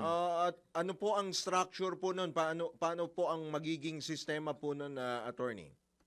Well, usually, ang unicameral, you will elect representatives from districts. Wala na yung nationwide. Pangalawa, ang nationwide na lang yung party list. Ayusin din natin yung party list. Kasi maganda yung constitution sa party list, yung intensyon, yung konsepto. Nung dinesisyon ng Supreme Court ho, kasi yan talagang nagkawindang-windan kasi kalokohan na lang pinapasok nila yung mga bilyonaryo, mayayaman para sa marginalized sector sana yan. Wala ang Senado, Attorney Cayosa? Well, maaari na wala para mas madali. Pero ang kaakibat sana dyan, which is supported by all political and social studies, no? Yung party system. Kasi kung wala din tayong party system na kung saan nate-train yung mga political leaders natin from the ground up dahil sa mga partido at ang pinaglalaban nila mga prinsipyo at mga priorities. Ang mangyayari, kung sino ang popular, sino may pera, siya ang tatakbo. Hindi maganda para sa ating Republican. Walang accountable na partido. Butterfly sila, kanya-kanyang baliktaran. Hindi maganda. In management, that's very bad. And governance is management of public interest. Pero kung ipupush po ang CONCON, gaano katagal lang gugugulin nito? At magastos po ba ito, Attorney Cayosa? Kindly educate us nga po, please. Well, hindi ho naman, what's a few billions? Mas marami pang ang kinukurakot sa isang project kesa dito sa cost nito eh. So, alright. So, yun ho ang kwan. Yung we should, pangalawa, kung talagang ang babalangkas yan, yung impartial, objective, may competence at interest ng bayan, mabilis yan. Kasi nga, hindi nila iniisip yung ano bang ilagay ko dito para makinabang ako. Mabilis yan kasi napag-aralan na po mga ito. Yan. Attorney, sa makatwid ang tinutumbok ng yung pinupunto ay yung mismong mga bumalangkas din ng 1987 Constitution. Pwede rin sila? Well, maari kaya lang ho, marami silang namatay na yung ibang ma-retire na. Ang ilan na lang. Appointed sila eh. May malaking issue doon. So dapat pa rin, para reflective sa interest ng bawat lugar, elective din dapat. May qualifications lang. Pero, Attorney, di ho ba itong CONCON ay isa lamang po sa tatlong method po para po amyendahan yung atin pong saligang batas? How about naman po yung CONAS? Yung dalawa pa na paraan, Attorney? Yung CONAS, Yes, pwede rin yan. Pero ang gagawa niyan, ang mga senador at mga congressman, ngayon pa nga, hindi sila magkaisa kung paano nilang gagawin. Baka walang katapusan yan. So plus, yung pinakamalaking concern natin, pag iwan mo yan sa mga politiko, hindi nila papalitan yung mga pabor sa kanila. Baka lalo pa nilang palalakasin ang sarili nila. Diba? Yun naman ho sa mga yung signature, di ba sila din yung pasimuno niyan eh. So, mas maganda ho sana yung mga talagang kabayan na tao, competent, may karunungan, para mas mabilis at mas tiwala ang taong bayan. Lahat, kasama ang politiko na ito, walang ibang agenda kundi ayusin lang ang konstitusyon. Alright. With that, Attorney Cayosa, baka may karagdagan pa po kayong panawagan at paalala sa ating mga kababayan. Aloy sa mga mambabatas. Maraming salamat at sana ho, tutukan natin ito, napakahalaga sa ating bansa ito. Alright, salamat po. Attorney Domingo Cayosa sa inyo Sa po muli. oras. Ingat po kayo sa susunod po muli. Maabala ho namin kayo. Ingat po. Salamat. Maraming salamat. Magandang umaga po sa lahat. Alright, good morning and good morning luck. po. At safe travels po, Attorney Domingo Cayosa. Salamat po. Yan. Si Attorney Domingo Cayosa, ang dati pong National President ng Integrated Bar of the Philippines. Pasada Balita! Mas maigi na yung ganun yung napakinggan natin kaysa yung sumisigaw na, Kiabo! Kiabo! Kiabo! Nadinig mo naman, di ba? Nadinig mo. International kaya. Diba? Hindi, I agree ha. Napapanahon kasi malayo ang 2028. At ano ba? Yung susunod, 2028, ano? 2028 na. Malayo pa yung 2028 para sa atin. Pero kasi sa mga politiko, nagmamadali yan eh. Ilang tumbling na lang para sa kanilang 2028. And at the same time, I agree din doon sa sinasabi ni Atty. Cayosa na yung magiging composition, yung mga talagang walang bahid politika. Diba? Kasi sabi nga nila, kung mga politiko ilalagay mo dyan, para kung kumuha ng batong, ipupokpok sa ulo mo. Actually, diba? yun nga sinasabi nga ni Attorney, di ba, yung mga dating, although wala naman na kasi talaga, di ba? Iilan na lang sila. Tsaka hindi rin naman kasi lahat nung nang tumipa ng framer ng 1987 Constitution, high-tech na rin ngayon. Di ba baka may mas mga bagong sibol na mga magagaling sa batas na adjusted sa technology. Di ba? Ito may nag-message sa akin, may clue na. May clue na daw. Ay, nagtsongke? Oo. Layo bigla. Hindi, Senado eh. Sa Senado. Sila rin naman. Ano? Konkon. Ano? Babae nga. Oo nga, babae Di ba nga. babae? Babae nga. Staff nino. Lalaking senador. Wow. Ang cute ah. Anong clue? Lalaking Anong senador. clue? Ano? Kumakanta. Ha? Oo, kumakanta daw yung senador. Ay, ang dami sa kanilang kumakanta eh. Alam mo. Iba nga dyan eh. Hindi lang kanta ginagawa eh. Ano Diba? pa? Aayos ng ano? Sumasayaw. Sumasayaw. Anong tawag? Grabe ka. O siya, sige, tuloy Tapos na. dahil nanalo, dahil sa kanta, yun ba yun? Ha? Hindi, wala akong sinabing Eh, gano'n. kasi ano kumakanta? Basta kumakanta lang. Ganon? So, kumakanta lang. Kumakanta lang. Kumakanta. Eh, lahat yan kumakanta eh. Sige, tuloy na po natin ang balitaan. Pasada Balita. Balik po tayo sa flood control. Tiniyak na Malacanang na hindi ma-impluwensya ng mga opisyal ng Department of Public Works and Highways ang gagawing investigasyon sa mga flood control projects ng gobyerno. Ayon kay Presidential Communications Office Under Secretary Claire Castro, hindi kabilang ang DPWH sa mga inatasang tumutok sa naturang investigasyon dahil limitado lamang ang papel nito sa pagbibigay ng impormasyon at mga record ng proyekto. Nilinaw ni Yusek Castro na pangungunahan ng Regional Project Monitoring Committee ang investigasyon habang magsisilbing oversight chairman o tagapagmasid ang mga regional director ng Department of Economy, Planning and Development kung saan kasama nito ang kanilang counterpart sa Departments of Budget and Management, Interior and Local Government habang magsisilbing regional team leader ang Presidential Management Staff. Maaari rin anyang magkaroon ng papel ang mga non-government organizations kung kakailanganin na maaaring sa mga gagawing site inspection para pag-record at pagsasama-sama ng mga report. Pasada Balita. Pinag-aaralan ng Department of Agriculture na palawakin pa magiging bentahan ng 20 pesos kada kilong bigas sa mga magsasaka o sa 131 National Food Authority warehouses. Ayon kay Agriculture Assistant Secretary Genevieve Velicaria Guevara, bahagi ito ng kanilang paghahanda sa mga warehouse at ang pagproseso rin ng bentahan upang mapalawak pa ito pagdating ng Setyembre o Oktubre. Sa nasabing programa, inaasahang makikinabang ang nasa 4.9 milyong mga magsasaka at mga palay worker. Target din ng Agriculture Department na maisama ang mga mangingisda sa mga maaabot ng 20 pesos kada kilo ng bigas program ng pamahalaan. Pasada Balita. O, ang clue daw, dating artista. Yung senador? Hindi, yung staff. Seryoso? Seryoso. Yung staff? Yung staff. Dating artista? Dating artista. Parang Kilala alam ni ko Werner Condino. Parang alam ko na. Kilala ni Werner Condino. O siya, sige, bago pa tayo mag... I feel... 80s eh. 80s? 80s. Artista? Oo, 80s. Babae? Oo, babae. Kumakanta? Panahon nga ni Werner Condino. Kilala mo? Kilala niya. Ha? Kilala Interviewin niya. kita. Interviewin Kilalang kita. kilala Okay. niya. Dali. Kilala mo? O siya, sige, tayo po ay magbabalik makalipas lamang po ang ilang mga paalala oras.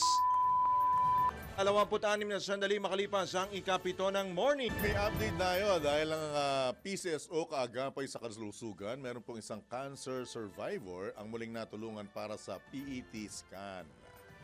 Alamin po natin ang buong detalye sa special report ni Angelo Bainio.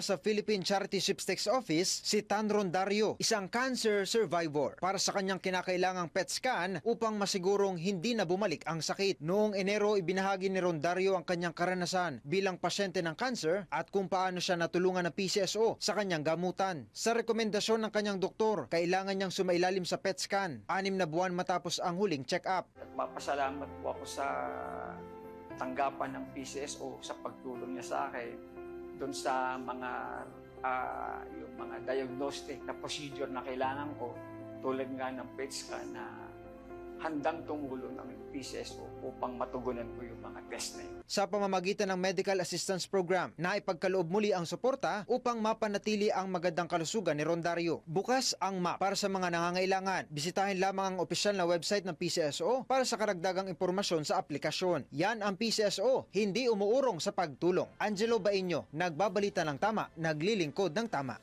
Pasada Balita. Samantala, alam nyo rin ba na ang katumbas ng bawat taya sa Philippine Charity Sweepstakes Office o PCSO ay kawang gawa? Sa bawat ticket mo, siguradong may matutulungan kang kababayan natin sa kanilang pangangailangang medikal. Dahil sa PCSO, basta't kawang gawa at pagtulong, hindi kanila uurungan. Kaya't palagi pong tatandaan, ang bawat taya may kawang gawa. Papalak. Health is the best wealth sa mga working millennials na may kakaibang challenge pagdating sa kalusugan sa panahon ngayon. Body wellness, mental wellness, at financial wellness. Be sure balance ang lahat sa DWIZ Life Balance. Kasama sina Daryl Justin at Gia Rafael. Monday to Friday, 6 p.m. Ang tama. Tambalang John Ibanez at Drew Nasino. Pasada Balita. Oras po na alas 7:33 na ng umaga. Sa pagkakataon ito, tanggap pa tayo ng pag-uulat mula sa labas ng impilan. Mga palpak at delayed na flood control projects sa Iloilo, nasilip ni Pangulong Marcos, mga sangkot na kontraktor, pinaba-blacklist na. Ang pag-uulat mula kay Patrol 13 Gilbert Perdes. Personal na nagsagawa si Pangulong Ferdinand Marcos Jr. ng inspeksyon sa ilang flood mitigation project sa lungsod ng Iloilo. Partikular na pinuntahan ng Pangulo ang flood control project sa sections 9 and 10 project sa lugar ng Haro, Iloilo. At batay sa naging pagsasalarawan ng Pangulo sa ginawang mga proyektong ito sa nasabing area, palpak o hindi raw nagawa ng maayos ang mga nabanggit na proyekto. Kaugnay nito, inatasan naman ni Pangulong Marcos ang DPWH na panagutin o i-blacklist ang mga palpak na kontraktor na nasa likod ng flood mitigation project. Apila naman ng Pangulo sa publiko, ipabatid sa kanila ang anumang katiwalian na maaaring idaan sa sumbong sa Pangulo.ph. Dapat anyang maging sama-sama ang paglaban kontra katiwalian at pagbaha. Patrol 13 Gilbert Perdes para sa impilang may todong las DWIZ. Nagbabalita ng tama, naglilingkod ng tama. Kapag may bagong balita, naka-on air, agad-agad, DWIZ Patrol Report. Aabot naman sa halos 3 milyong mangingisda sa buong bansa ang target na mapagkalooban ng Department of Agriculture ng 20 pesos na bigas o 20 bigas meron na program ng pamahalaan.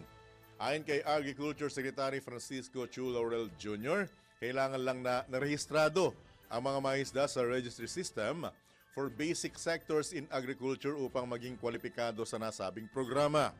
Magugunit ang binuksan ng mga nasa 18 bodega ng National Food Authority sa Central at Northern Luzon para magsimula ang bentahan ng 20 bigas sa mga kwalipikadong magsasaka at farm worker na nasa naturang listahan ng Agriculture Department. Pasada Balita. Bumaba ng 7.75% ang crime rate sa bansa mula noong Agosto 2024 hanggang June 2025. Ito'y batay sa datos ng Philippine National Police kung umabot sa 177,235 ang naitalang krimen ngayong taon kumpara sa 196,000 noong nakaraang taon.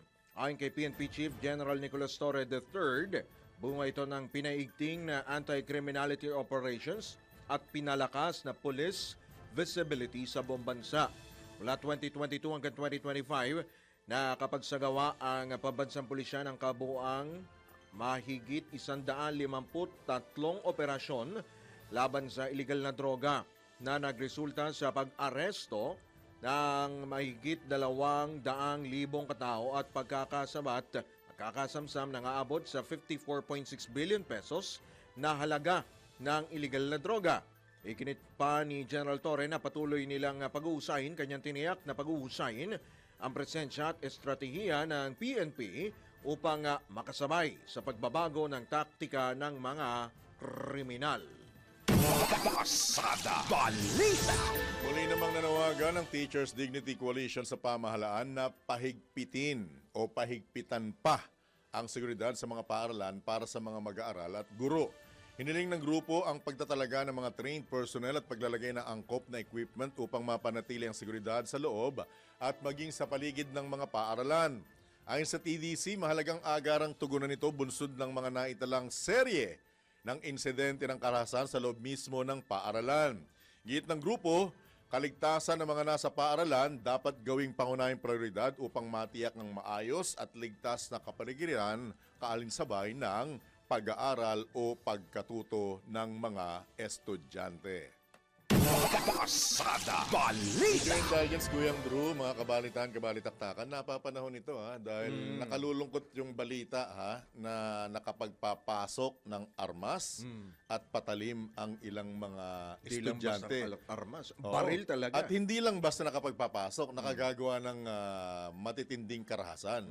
And yun nga ang isa sa pinakamalungkot, yung pagpaslang nung lalaki sa dating girlfriend niya. oo. Na dalagita, 15 years old, di ba? 15 years old. Tapos yung nagpakamatay na suspect, ilang taon lang? 18. 18. Oh, isipin nyo, sa loob ng paaralan yan, di ba?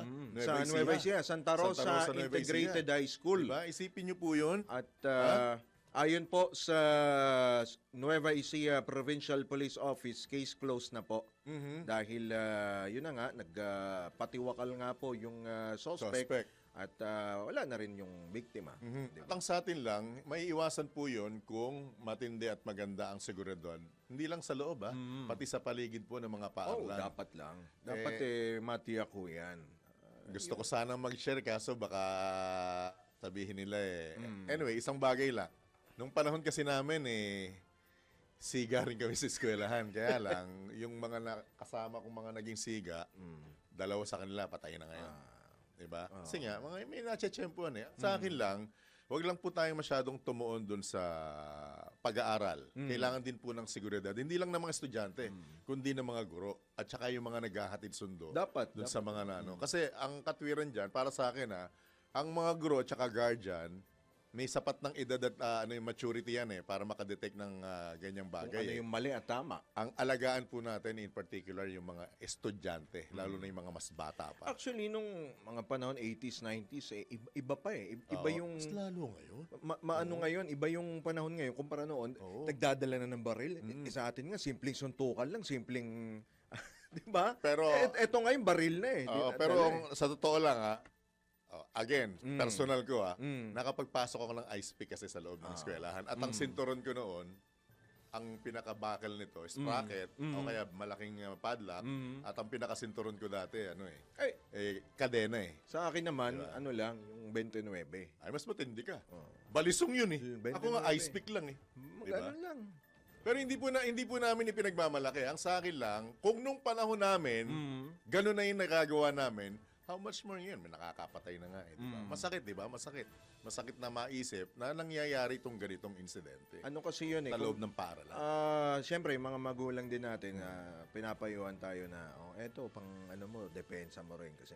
Lalo kung Maynila ka, diba? Dadaan ka sa bandang Tondo. Pero ang bandang sa akin, Quiapo. Sa akin lang, iba na po ang panahon ngayon. Yes, actually. Iba na ang panahon ngayon. Iba ang tindi ng tapang ng mga kabataan ngayon. At pati yung teacher, no?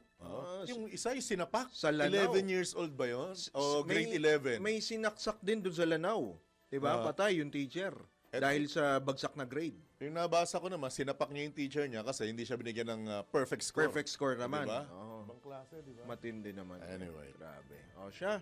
Sige, sa iba pa rin pong balita, latest mula sa Filipino Mirror, tututukang mabuti ng IT and Business Process Association of the Philippines ang ipinapanukalang Keep Call Centers in America Act of 2025 na mga mababatas sa Estados Unidos. Ayon kay IBPAP o IBPAP President and CEO Jack Madrid, Nakahanda nilang harapin ang mga hamon sa outsourcing industry sakaling mapilitan ang mga BPO companies sa Pilipinas na ilipat o ibalik sa Amerika ang kanilang mga operasyon. Nagpapasalamat din si Madrid kay dating Albay Representative Joey Salceda sa pagpapahayag nito ng pangamba sa naturang panukala sa US Congress. Una nang inihayag ni Salceda na dalawa sa mga sektor ng outsourcing industry na nanganganib mawala sa bansa ay ang healthcare at mortgage servicing. Pasada Balita. Habang buhay ng disqualified sa pagkuha ng lisensya ang driver na nag-counterflow sa Skyway. Ayon kay LTO Chief Vigor Mendoza, papatawan ng naturang driver ng perpetual disqualification sa pagkuha ng lisensya na ibig sabihin, hindi na ito muling makakukuha ng driver's license ng panghabang buhay. Bagamat hindi nagpunta ang suspect na ipatawag ng LTO para sa pagdinig nito sa nasabing kaso, nagtungo naman ito sa opisina kalaunan kasama ang kanyang mismong abogado. Ayon naman kay Transportation Secretary Vince Dizon, umamin ang tsuper ng SUV na lasing siya nang mangyari ang counterflow. Nanawagan din naman ang kalihim sa publiko na magsilbing aral ang pangyayari sa mga motorista at huwag nang lumabag sa batas trapiko. Pasada Balita. Speaking of driving, nagpositibo naman sa illegal na droga. Positive po sa drug test. Pasadong-pasado ang driver ng van na sumalpok sa metal fence ng Central Luzon Link Expressway o SLEX na ikinamatay ng 5 sakay nito at ikinasugat ng 9 na iba pa. Ayon sa mga otoridad, 4 o mismong yung 4 na pasahero ang nakasaksi na humarurot ang driver ng van bago bumangga ang kanilang sinasakyan. Sinubukan na nilang pigilan ng driver sa pamamagitan ng pagkatok sa likod nito pero hindi pa rin ito nagmenor. Sinabi ng mga biktima at pamilya nito na maghain sila at handa sila maghain ng reklamong reckless imprudence resulting in multiple homicide, multiple serious physical injuries at damage to property laban sa naturang tsuper. Pasada Balita. Magiging available na simula sa susunod na linggo ang nasa 300,000 karagdagang beep cards. Ito naman ang tiniyak ng Department of Transportation bilang tugon sa problemang nakakaapekto sa mga commuter. Ayon kay Transportation Secretary Vince Dizon, wala na magiging kakulangan sa mga beep card dahil inaasahang makukumpleto na ang pagdi-deliver ng mga ito sa MRT 3 at LRT Lines 1 at 2. Binabala naman ang kalihim na kanilang babantayan ang mga estasyon ng tren upang mahuli ang mga sindikatong nagbebenta ng beep card sa halagang 300 pesos. Pasada Balita. At babalik po muli Pasada Balita makalipas lamang ng mga paalala oras. Director Wenner Contihino, 15 minuto bago sumapit ang ganap na alas 8. Ang tampok na balita, iginit ng Armed Forces of the Philippines na fake news ang isang video na kumakalat online na sinasabing nagpapakita ng naval standoff sa pagitan ng mga sundalo ng Pilipinas at Malaysia. Ayon sa AFP, walang naganap na ganitong insidente at maninaw na layon lamang na video na sirain ng mahigit 60 taon ng ugnayang diplomatiko ng dalawang bansa at magdulot lamang ng tensyon. Babala ng Armed Forces, ang ganitong disinformation banta sa kapayapaan at katatagan sa rehiyon at karaniwang ginagamit para sa personal o politikal na interes lamang. Binigyan din pa ng sandatahang lakas ng Pilipinas ang kanilang paninindigan para sa katotohanan, transparency at pagbibigay proteksyon sa pambansang interes. Pasada Balita. Balitang pangkalakalan.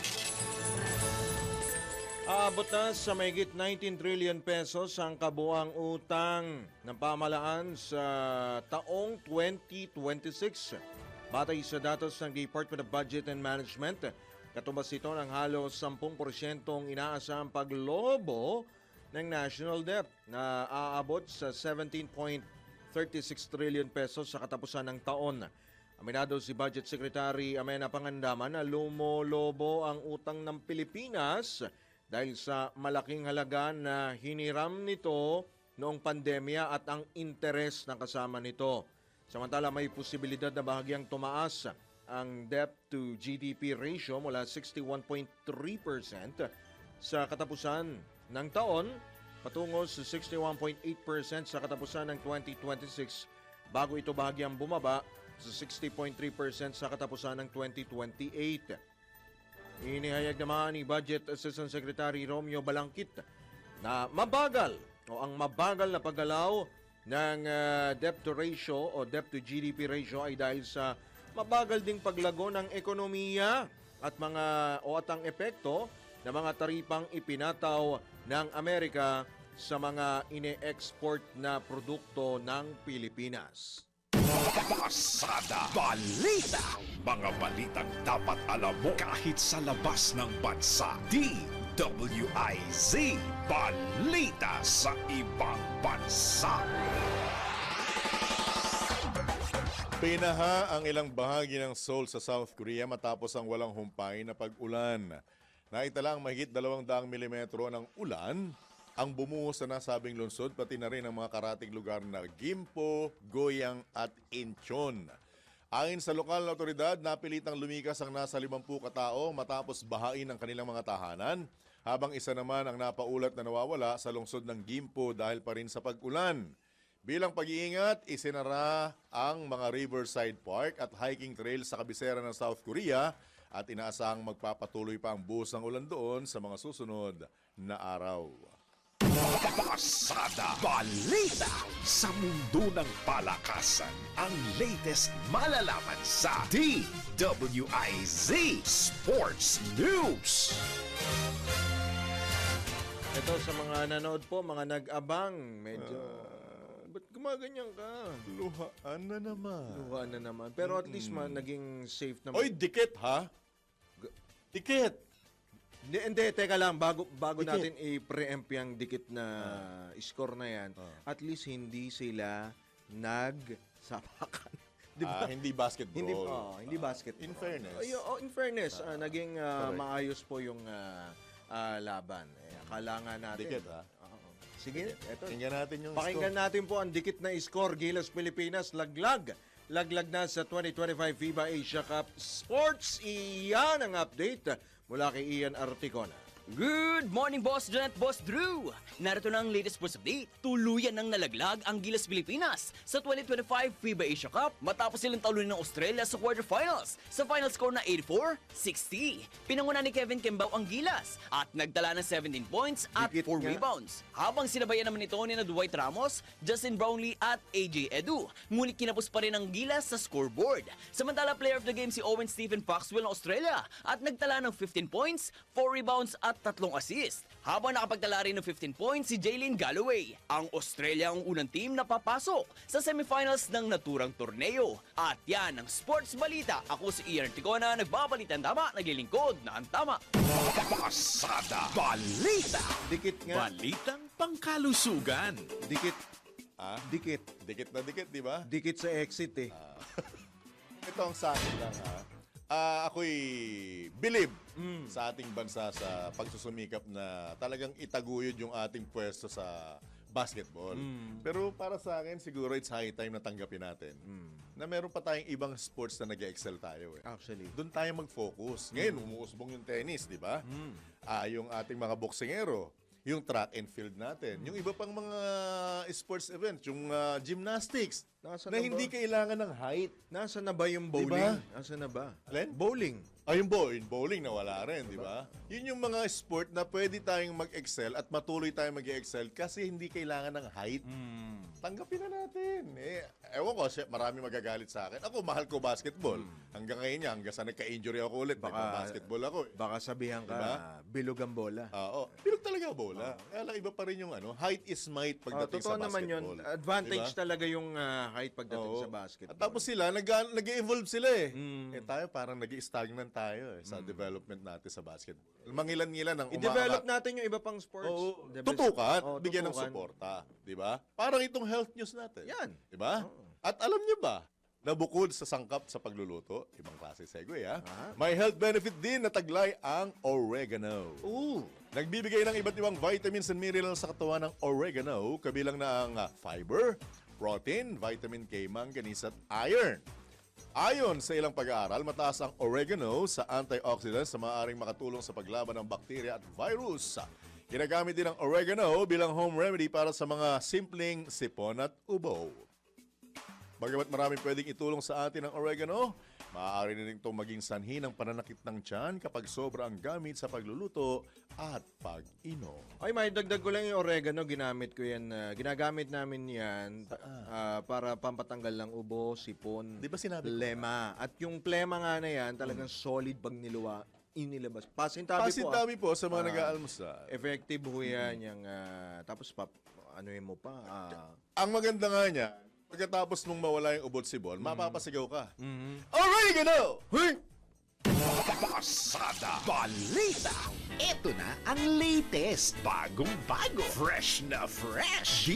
DWIZ Showbiz News. Yan na ba? Yan na ba? Eto Yan na ba yung eto dating artistang na huling Hindi nag-chochongke? naman. Yan na ba yun? Hindi ito. Hindi ito. Hindi ito. Kala ko pa naman yan. Hindi ito. Grabe. Di ba yan? naman. Hindi ito. Clue. Hindi. Ang clue po ay anak po.